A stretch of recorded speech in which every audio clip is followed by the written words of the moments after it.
जाति पूछना, जाति बताना, जाति के ऊपर चर्चा करना, जाति के उत्साह में आना, जाति पर गर्व करना, जाति के ऊपर अपमान करना, इन चीज़ों को भी गैर कानूनी बनाया जाना चाहिए। से कहीं ना कहीं हमने कानूनी शिक्षा के माध्यम से लोगों को एजुकेट नहीं किया है।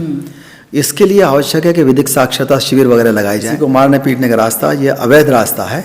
इसमें आज आप किसी को पीट ले रहे हैं, कल कोई आपको पीटेगा, तो एक अराजकता की स्थिति हो जाती है।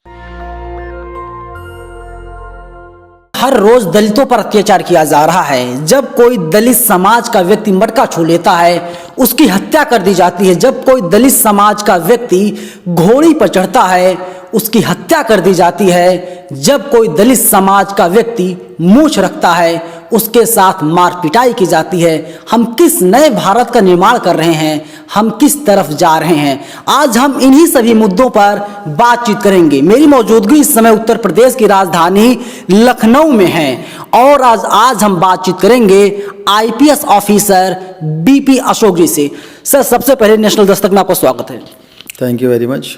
सर, हम देख रहे हैं कि बीते कई सालों से, बीते कई दशकों से लगातार जाति देख करके मारा जा रहा है। अगर आप दलित हैं तो आप स्कूल जाएंगे, वहां पर मटका छू लेंगे तो आपकी हत्या कर दी जाएगी। हम लोग किस समाज का निर्माण कर रहे हैं? देखिए, भारतीय संविधान के आर्टिकल 17 में अनटचेबिलिटी को ख़त्म कर दिया गया है। उसके अलावा आईपीसी अपने आप जो रूल ऑफ लॉ है उसको स्थापित करती है जी। साथ ही साथ SC/ST एक्ट भी बना हुआ है। कानूनी रूप से पूरी तरह से ये स्पष्ट है शासन, प्रशासन, पुलिस की तरफ से कि देश के अंदर जो भी नागरिक रहते हैं उनके अधिकार बराबर हैं और कोई भी चाहे तो प्लेस ऑफ बर्थ की वजह से या क्षेत्र की वजह से, धर्म की वजह से, जाति की वजह से छुआछूत या अत्याचार नहीं कर सकता। लेकिन बहुत सी चीज़ें ऐसी हैं जो सामाजिक रूढ़ियाँ हैं और कहीं ना कहीं हम उनको एजुकेट नहीं कर पाए हैं, उन परंपराओं को ख़त्म नहीं कर पाए हैं। उनकी वजह से बहुत से अत्याचार, बहुत सा शोषण होता है। वो शोषण निश्चित रूप से बाबा साहब डॉक्टर अम्बेडकर ने किताब लिखी एनाइलेशन ऑफ कास्ट, जब तक कि जाति बंदी नहीं होती है देश के अंदर तब तक निश्चित रूप से दिक्कतें हैं और जाति बंदी होना बहुत ज़्यादा मुश्किल काम भी नहीं है। जाति पूछना, जाति बताना, जाति के ऊपर चर्चा करना, जाति के उत्साह में आना, जाति पर गर्व करना, जाति के ऊपर अपमान करना, इन चीज़ों को भी गैर कानूनी बनाया जाना चाहिए। और ख़ास तौर से हमको एजुकेटिव जो प्रयास हैं इसको जाति को ख़त्म करने के लिए, जातिवाद तो सब लोग ख़त्म करना चाहते हैं लेकिन जाति को ख़त्म करने के लिए बहुत कम लोग इच्छुक हैं। जब तक जाति खत्म नहीं होती, जब तक जातिवाद खत्म नहीं होगा, जब तक छुआछूत खत्म नहीं होगी, जब तक जाति आधारित अत्याचार खत्म नहीं होंगे, तो जाति विहीन समाज का निर्माण ही हमारा उद्देश्य है। संविधान का उद्देश्य भी यही है। बाबा साहब डॉक्टर अम्बेडकर यही चाहते थे, ज्योतिबा फुले यही चाहते थे और महामानव बुद्ध भी यही चाहते थे। और निश्चित रूप से आज हमको प्रयासों की ज़रूरत है कि हमारे स्कूल, हमारे जो संगठन हैं वो ऑर्गेनाइजेशंस और जो हमारे देश के अंदर जिस भी तरह के लोग काम कर रहे हैं, सोशल एक्टिविस्ट काम कर रहे हैं और ग्राम पंचायतें ख़ास तौर से, वो गांव के लोगों को इकट्ठा करके कम से कम महीने में एक बार इस तरह का जागरूकता कार्यक्रम चलाएं कि समाज के अंदर ऐसी चीज़ें ख़त्म हों जैसे जाति आधारित हैं या महिला शोषण आधारित हैं, जो समतामूलक समाज के निर्माण में बहुत बड़ी बाधाएं हैं, उनको ख़त्म किया जाए। तो निश्चित रूप से बहुत जल्दी बहुत अच्छे परिणाम आएंगे और समतामूलक समाज का निर्माण होगा जो संविधान पर विश्वास करे। लेकिन सर, सवाल यही है कि सब कुछ हमारे देश में जाति देखकर होता है। नेता चुनना है तो भी जात देकर किया जाएगा, कहीं पर किसी को नौकरी देनी है तो भी वहाँ पर जात देकर किया जाता है, नौकरी लोगों को दी जाती है। अगर आप दलित समाज से, हो सकता है आपको नौकरी ना मिले। इसीलिए जो पत्रकार कहते हैं कि इंटरव्यू को खत्म कर दिया जाना चाहिए, क्योंकि जो दलित समाज के लोग हैं वे लोग मेहनत बहुत करते हैं। उन लोगों का जो है कि जो थ्योरी होता है उसमें अच्छे नंबर्स आते हैं, लेकिन जब इंटरव्यू होता है उन लोगों को फेल कर दिया जाता है। हाँ, निश्चित रूप से। देखिए, दो कानूनों की बहुत ज़्यादा आवश्यकता है, दो तरह के। जैसे जातिबंदी कानून और साक्षात्कार विहीन परीक्षाएं। साक्षात्कारों में बहुत बार देखा गया कि लोगों के साथ अन्याय होता है और खासतौर से निजी क्षेत्र में मनमानी चलती है। तो साक्षात्कार ख़त्म होने के बाद बहुत बड़ा रिवॉल्यूशन आएगा। जो होशियार बच्चे हैं वो निश्चित रूप से इसका लाभ उठाएंगे और वो सभी वर्गों को, सभी समूहों को उसका लाभ होगा साक्षात्कार खत्म होने का। खासतौर से वो लोग जो लोग देहात क्षेत्र में रहते हैं या उनके अंदर वो स्मार्टनेस नहीं दिखती है जिस तरह के स्मार्टनेस लोग पसंद करते हैं, या वो हिंदी माध्यम के लोग हैं या गरीब हैं जिन्हें खेलने को नहीं मिला, जिन्हें खाने को नहीं मिला और जिनके कपड़े बहुत ज़्यादा वो हैं, साधारण कपड़े पहनते हैं, तो निश्चित रूप से उनको नुकसान हो जाता है, उनके नंबर कम आते हैं, तो उनको लाभ मिलेगा, उनको भी लगेगा कि हाँ वो समान रूप से लाभ ले रहे हैं। लेकिन सर सवाल ये भी उठता है कि इस पर काम नहीं किया जा रहा है, सिर्फ बड़ी बड़ी बातें की जाती हैं और लगातार दलितों के ऊपर अत्याचार किया जा रहा है, SC ST पर अत्याचार किया जा रहा है। क्या कोई रास्ता है कि इस जो अत्याचार SC ST पर हो रहा है इसको खत्म किया जा सके? देखिए, IPC की धारा 96 से 106 तक आत्मरक्षा का अधिकार सभी को है और निश्चित रूप से बहुत सी ऐसी चीज़ें हैं कि हम आत्मरक्षा के लिए समय से पुलिस को सूचना दें और पुलिस थानों में शांति सुरक्षा समिति एक बनाई जाती है, उसके मेंबर्स बने और जब लोग अपनी सुरक्षा के बारे में जागरूक होंगे तो निश्चित रूप से फ़र्क पड़ता है इन चीज़ों का और अत्याचार ख़त्म भी होंगे। अगर आपको लगता है कि इस तरह के अत्याचार बार बार किए जा रहे हैं तो आप अपनी सुरक्षा के लिए अपने घर पर लाठी है, सीटी है, टॉर्च है और हेलमेट है, इस तरह की चीज़ें रख सकते हैं जो आत्मरक्षा के अधिकार के रूप में आते हैं। सुप्रीम कोर्ट भी कहता है घर आदमी लाठी रख सकता है। उसका एक फ़र्क पड़ता है इन चीज़ों का कि हाँ, जो सामने वाला है अगर आत्मरक्षा के लिए तैयार है और उसके पास सूचना तंत्र है और उसकी जानकारी स्थानीय थाने के संबंध में स्थानीय बीट कांस्टेबल से है, स्थानीय थाना प्रभारी से है, वो तत्काल फ़ोन भी कर देगा। तो ये डर जो शोषक है, जो उत्पीड़क है, उसको लगता है कि हाँ, सामने वाले को अगर कानून की जानकारी है वो सूचना देने में बहुत तेज़ी से लेकर के आएगा, तो निश्चित रूप से उस पर फर्क पड़ेगा। लेकिन सर सवाल इससे जुड़ा हुआ है, आपने नाम लिया पुलिस वालों का, आपने नाम लिया कि बीट कांस्टेबल का, हेड कांस्टेबल का, तो लेकिन जो SC ST समाज है ये बहुत डरता है, पुलिस वालों से आंख में आंख डाल के बात नहीं कर सकता। आप भी पुलिस ऑफिसर हैं तो तमाम ऐसे लोग आते होंगे जो उनकी हिम्मत नहीं होती वे अपने बातों को आसानी के साथ कम शब्दों में आपके सामने प्रेजेंट कर पाएँ, लेकिन जो वहीं आरोपी होता है दूसरा पक्ष, वो अपनी बातों को बहुत ही आसानी तरीके से कह सकता है। इस पर क्या आप सलाह देना चाहेंगे SC ST के लोगों को? देखिए, पूरी तरह से कई बार ऐसा होता है कि क्रॉस केस लिखाने का प्रयास करते हैं और दबाव देने का प्रयास करते हैं। उसमें SC ST एक्ट के अंदर बहुत सारे प्राविधान हैं इस तरह के, जो SC ST एक्ट के जो पीड़ित लोग हैं उनको उसका लाभ मिलेगा। और डर कैसे निकाला जाए? डर कैसे निकाला जाए? देखिए, डर निकालने के लिए मैंने जो बताया कि उसके लिए ग्राम पंचायतों का, स्कूलों का और संगठनों का, दफ्तरों का, इनका भी योगदान लेना होगा। वो स्कूलों में इस तरह के कार्यक्रम आयोजित करें उनके सशक्तिकरण के बारे में और उन्हें बताएं कि हाँ, अब समतामूलक समाज की स्थापना हो चुकी है और उसके आप मेंबर हैं। कोई भी बहुत ज़्यादा, किसी को भी किसी एक नागरिक से ज़्यादा अधिकार नहीं है और सब बराबर हैं। तो निश्चित रूप से हमारे जो नए पीढ़ी के बच्चे हैं उन चीज़ों को समझेंगे।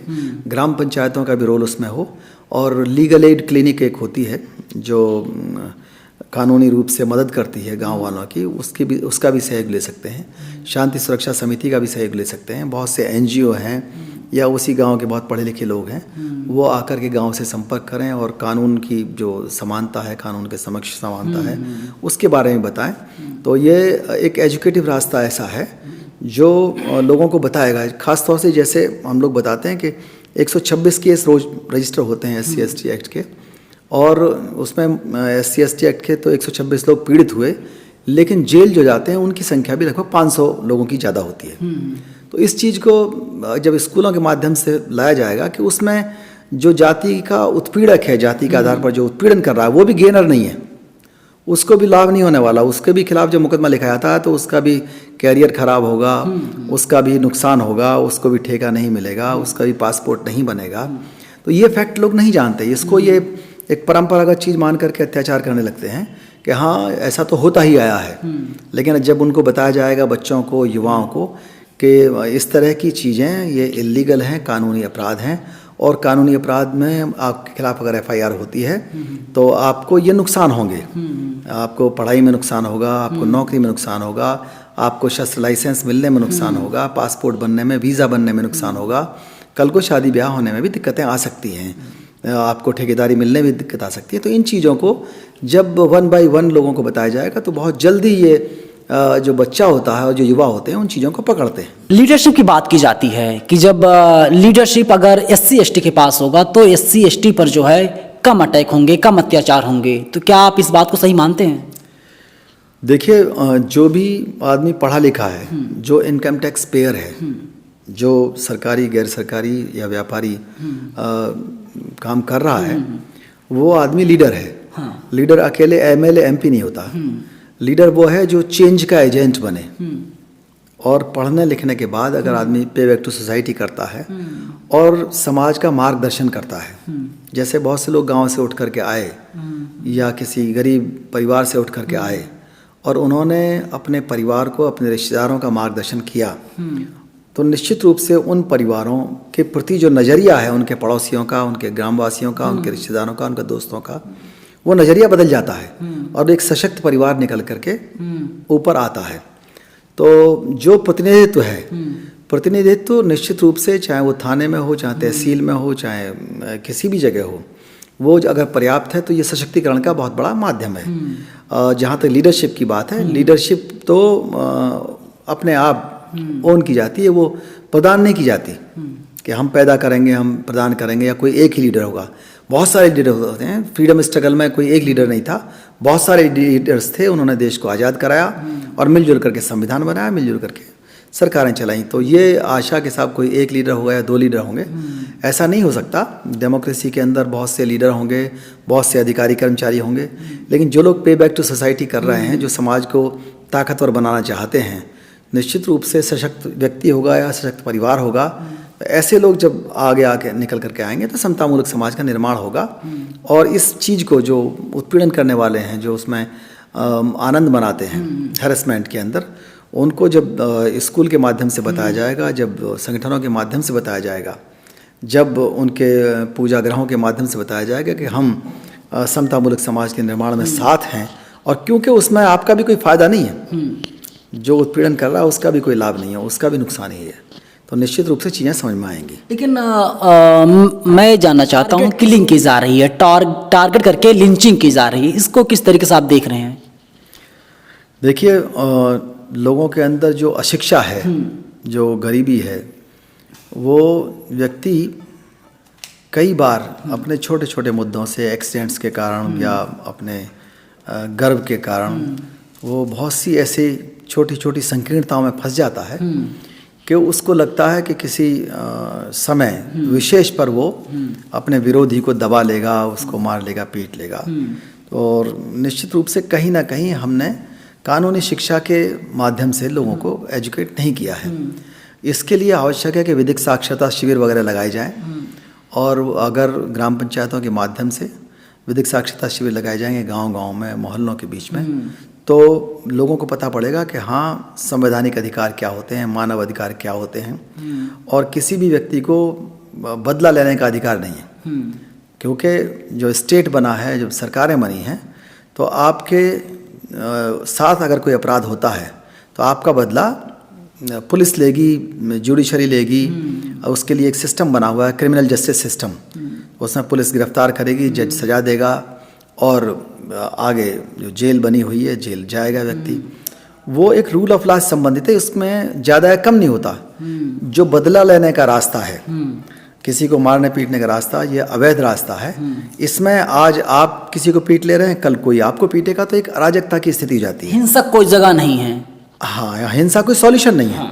हिंसा कोई सॉल्यूशन नहीं है। तो ये निश्चित रूप से सभी धर्मों ने भी कहा, पंचशील का सिद्धांत बुद्ध ने इसीलिए बनाया, और निश्चित रूप से हमारा भारतीय संविधान भी इन्हीं चीज़ों को लेता है। हमारी जो विदेश नीति है वो भी इन्हीं सिद्धांतों को लेकर के चलती है कि हम जो असहमति है लोगों की, उसको हम एडजस्ट करें, उस पर गुस्सा ना करें, उस पर किसी का नुकसान ना करें, उससे इतने ज़्यादा हम खिन्न ना हो कि उसका अस्तित्व ही समाप्त कर दें।